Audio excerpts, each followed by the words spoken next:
Clue: Murder at Studio 77.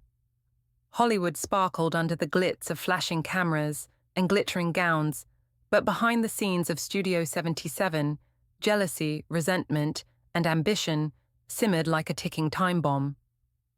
The brightest star on set, Veronica Blaze, had a reputation: talented, beautiful, and utterly unbearable.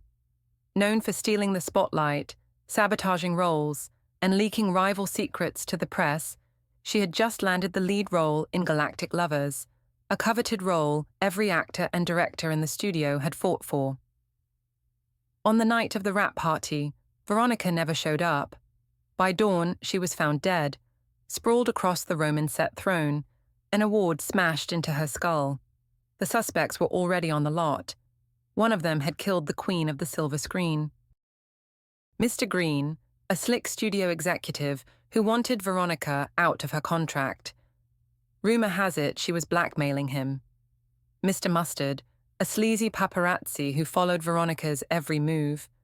She had threatened to sue him for stalking. Professor Plum, a brooding screenwriter who claimed she ruined his script and demanded more lines. Mrs. Peacock, a once famous actress Veronica humiliated on set, calling her a washed-up relic in designer dust. Miss Scarlett, a fiery director who clashed with Veronica constantly. She swore she'd never work with her again. Ms. Orchid, a mysterious newcomer whose breakout role was stolen by Veronica days before filming began. Act 1, The Discovery. It was the morning after the shoot had wrapped. A prop assistant stumbled onto the Roman set early, expecting to reset the stage for the next project. Instead, he found Veronica Blaze seated on the golden throne dead. A trail of shattered gold lay beside her. The Best Actress award had been used as a murder weapon. The security footage from the night before was mysteriously deleted. Only the main gates showed that all 6 suspects had been inside the lot between 10 p.m. and 2 a.m. Detective Lavender was called in to investigate. Act 2. Mr. Green. She was about to expose something personal. I had no choice but to negotiate. I didn't kill her. Sure, I hated her, but I wouldn't throw my career away. He was last seen in the director's office, supposedly making calls all night, but no one can confirm it. Mr. Mustard. I was only trying to get a few pictures, just doing my job. Yeah, she said she'd sue me. Said I was disgusting. But murder? That's insane. His camera was found in the prop room, lens cracked. Something, or someone, had hit him.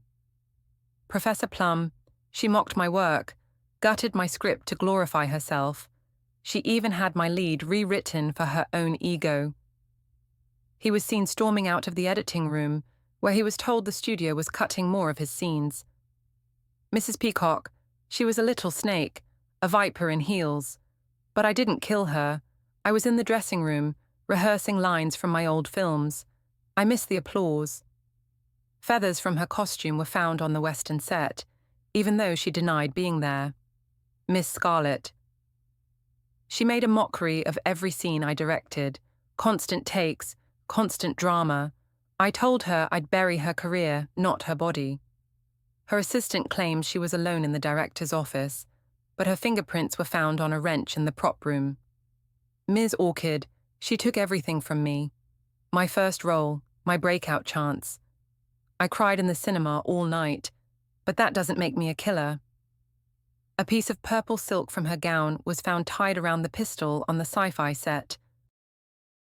3. The clues a dagger, real not prop, was missing from the Western set. A pistol, recently fired, was found discarded under a console on the sci-fi set, but had not been the murder weapon. A lead pipe with fingerprints was in the prop room. A wrench had bloodstains, but not Veronica's blood. Rope fibers were found around the throne, possibly used to restrain her before the blow. The award, cracked and bloody, matched the fatal wound. Security logs show only one person used their ID to access the editing room at midnight, Professor Plum.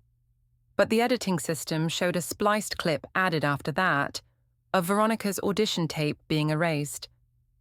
Someone else entered and deleted evidence. Act 4. Detective Lavender assembled the suspects in the cinema. The projector flickered to life.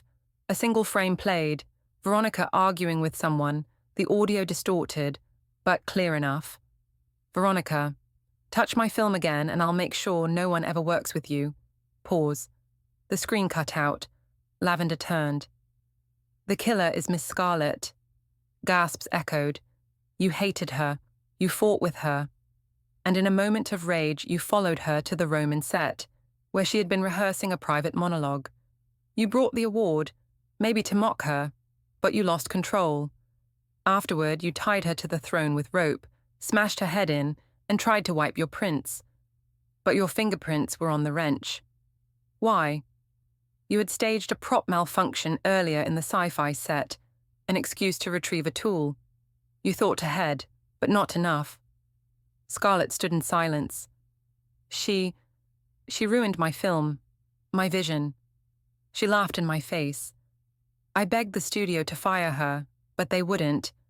So I took the one thing she loved more than herself, her legacy. Epilogue.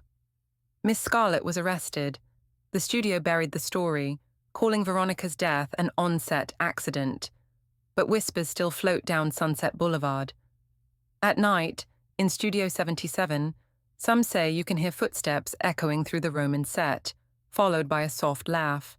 And the Golden Award, still cracked and blood-stained, remains locked in evidence. A twisted tribute to the brightest star who finally burned too hot.